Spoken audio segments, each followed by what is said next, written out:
యెరూషలేము ప్రాకారమును పడగొట్టి దాని యొక్క నగరులు అన్నిటినీ కాల్చివేసిరి, దానిలోనిది ప్రశస్తమైన వస్తువులన్నిటి బొద్దుగా పాడు చేసిరి. ఖడ్గము చేత హతము కాకుండా తప్పించుకొని వారిని బబులోను దేశంలో తీసుకుపోయి రాజ్యము పారసీకుల వరకు వారు అక్కడనే ఉండి అతనికి అతని కుమారులకు దాసులైరి.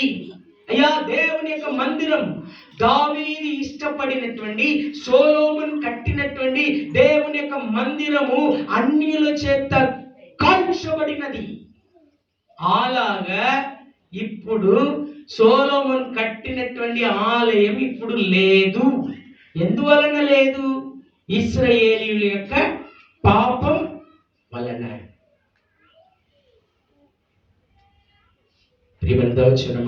ఈలాగా ఇప్పుడు దేవుని యొక్క ఆలయం లేదు.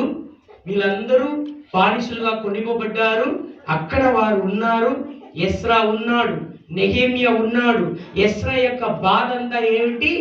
నా దేవుని ఆలయం కట్టబడాలి, నా దేవుని ఆలయం కట్టబడాలి, నా దేవుని యొక్క ఆలయం కట్టబడాలి. కానీ ఎవరి చేత కట్టబడాలి? దేవుడు ఎవరిని కూర్చి దేవుడు ముందుగానే నిర్ణయించి ఉన్నాడు. కింద మీరు చదివినట్లయితే పారసీకపు దేశపు రాజు అయిన కోరేషు ఏలుబడి యందు మొదటి సంవత్సరమున యెరెమీయా ద్వారా పలుకబడిన తన వాక్యము నెరవేర్చుటకై యెహోవా పారసీకపు దేశపు రాజులైన కోరేషు మనస్సును ప్రేరేపింపగా అతడు తన రాజ్యమందరిని చాటించి వ్రాత మూలంగా ఇట్లు ప్రకటన చేయించెను. పారసీకపు దేశపు రాజు అయిన కోరేషు ఆజ్ఞాపించినది ఏమనగా, ఆకాశమందలి దేవుడైన యెహోవా లోకమందు ఉన్న సకల జనులను నా వశము చేసి యూదా దేశమందు ఉన్న యెరూషలేములో తనకు మందిరమును కట్టించుమని నాకు ఆజ్ఞ ఇచ్చి ఉన్నాడు. కావున మీలో ఎవరు ఆయన జనులే ఉన్నారో వారు బయలుదేరవచ్చును. వారి దేవుడైన యెహోవా వారికి తోడుగా ఉండును గాక. అన్య దేశపు రాజు అంటున్నాడు, వశము నేను పొందితినో, ఎవరి ద్వారా నా వశం పొందితినో ఆయన కొరకు ఒక ఆలయము కట్టుమని దేవుడు నాకు ప్రేరేపిస్తున్నాడు. కాబట్టి కావున మీలో ఎవరు ఆయన జనులై ఉన్నారో, హలో, దేవునికి ఆలయం కట్టాలంటే లేదా దేవుని కొరకు పనులు చేయాలంటే ఎవరై ఉండాలి? ఆయన జనులై ఉండాలి. కొంతమంది ఏంటంటే నాకేంటి, నాకు ఏం అవసరం, మన దేవుడైన యెహోవా మనకు తోడుగా ఉంటుందని చెప్పలేదు. ఈయనేమంటున్నాడు? వారి దేవుడు అంటున్నాడు, వారికి తోడుగా ఉండును అంటున్నాడు. కానీ ఈయనను కూర్చి 150 సంవత్సరం ముందుగానే యేషయా ద్వారా దేవుడు ఏమి ప్రవచించి ఉన్నాడో దయచేసి గమనించండి.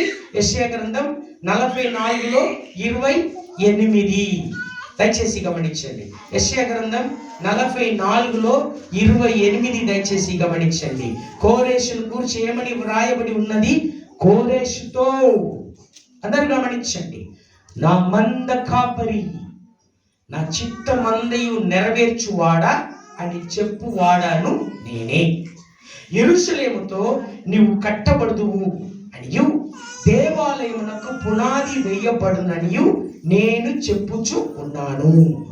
దేవాది దేవుడు కోరేషును కూర్చి అంటున్నాడు, అతడు నా మంద కాపరి, నా చిత్తమందయు నెరవేర్చువాడు. అవును నా ప్రేమంత వచ్చాడు. ఎందుకంటే ప్రతి ఒక్క చర్చి పలికి ఉన్నాడు, కోరేషుతో అతడు నా మంద కాపరి, నా చిత్తమందయు నెరవేర్చును. ఇదే కోరేషును గురించి 45:1 ఏమంటున్నాడు అని చెప్పండి. ఉన్నాను, నేను రాజుల నడి కొట్లను విప్పేదను, ద్వారములు అతని ఎదుట వేయబడకుండా తలుపులను తీసేదను అని యెహోవా తాను అభిషేకించిన కోరేషును గురించి సెలవిచ్చి ఉన్నాడు. కోరేషును దేవాది దేవుడే అభిషేకించి ఉన్నాడంట. కావున నా ప్రియమందవచనమా, విశేషంగా మనకు సమస్తమును చేసి ముగించును. ఈలాగా కట్టినప్పుడు నాకు ఉండేటువంటి జస్ట్ ఒక 5 నిమిషాలు ఈలాగా కట్టాలనేసి ఎజ్రా వారు పునాది వేయబడినప్పుడు, ఎందుకంటే నేను నిన్న రాత్రియే ఈ యొక్క ఫోటోలు తీసిన, యాక్చువల్లీ ఇది ఓపెన్ చేసిన తర్వాత ఇక్కడ సీన్ కనబడినది, బయటికి వెళ్ళిన ఆ యొక్క ఏడుస్తున్నారు. అయ్యా నువ్వు నాకు ఆలయం ఇచ్చినావయ్యా, నువ్వు మాకు ఆలయం ఇచ్చినావు. కానీ మేము పాపం చేసి నీకు వృతంగా అయ్యా లోబడకుండా ఇలాగా బానిసులుగా అమ్మబడి మా ఆలయం అంతా నిర్మూలమైపోయినది ప్రభువా. ఇప్పుడైతే ఈ ఆలయం యొక్క పునాది వేయబడటానికి దేవా నువ్వు కృప దయచేస్తున్నావు. కానీ ఈలాగా ఆలయము నిర్మాణం కావడానికి పునాది వేసిన తరువాత అందరూ కూడా గమనించండి, జస్ట్ ఒక 5 నిమిషాలు మాత్రం తీసుకుంటాను. అంతటా యూదా వంశస్థులకును బెన్యామీను వంశస్థులకు విరోధులైన వారు, చెదరిన వారిని ఇశ్రాయేలు దేవుడైన యెహోవాకు ఆలయమును కట్టుచున్న సంగతి విని జెరుబ్బాబెలు వద్దకు పెద్దలను ప్రధానులు ఎద్దకు వచ్చి, మీరు అతిశయించినట్లు మేమును దేవుణ్ణి అతిశయించు వారము. వీళ్ళు ఏం చేస్తున్నారు తెలుసా? దేవుని యొక్క ఆలయము కట్టబడకుంటున్నట్లు ఆటంకపడుతున్నారు. 4వ వచనం గమనించండి.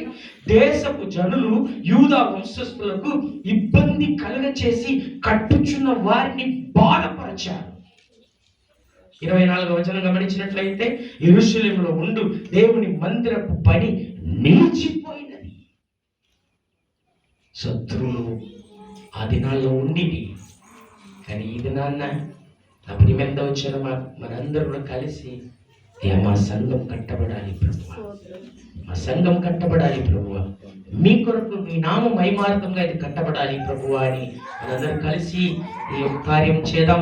6వ అధ్యాయంలో 15వ వచనంలో అలాగ శత్రువులు వారికి వృద్ధంగా లేచినా కూడా దేవుని యొక్క వాక్యంలో చదువుచున్నాం. 15లో రాజువైన దర్యావేషు ఏలుబడి యందు 6వ సంవత్సరము ఆదారు నెల 3వ నాటికి మందిరము సమాప్తి చేయబడను. మనమందరూ కూడా దేవుని యొక్క సన్నిధానం తగ్గించుకో. మేము నివాసం ఉండడానికి కృప దయచేసినారు ప్రభువా. ఇది ఏ పాటి వాళ్ళం, ఎక్కడనో ఉండినటువంటి వాళ్ళం, ఈ స్థలంలో మేము నిలవడానికి కృపన్నారు ప్రభువా. అలాగే ఈ స్థలంలో నీవు అయ్యా నీ ఆలయం కట్టడానికి మాకు ఇంతవరకు కృప దయచేసినారు. ఇంకా కూడా మా యొక్క అయ్యా అధిపతుల ద్వారా, అధికారుల ద్వారా అయ్యా ఈ యొక్క కార్యం చేయడానికి నీవు కార్యం చేయవాడుగా ఉన్నావు. నీకు స్తోత్రం. విశేషంగా నీ సన్నిధాన వారిని కూడా మేము నీ సన్నిధాలు అప్పగించి ప్రార్థన చేస్తున్నాం ప్రభువా. దేవుని యొక్క సన్నిధానం తగ్గించుకుందామా? విశేషంగా ఈ యొక్క పల్ల కార్యక్రమము ఇద్దరు ఉంటున్నది. పాల్గొందాం. మీ కొరకు ఇవ్వబడినటువంటి నా శరీరముగా ఉండాలని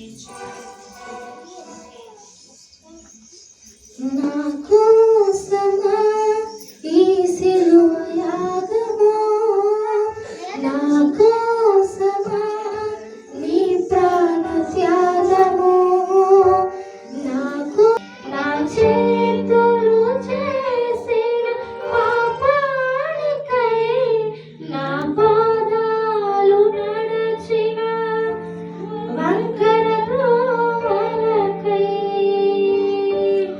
నీ చేతులలో నీ పాదాలలో చినారే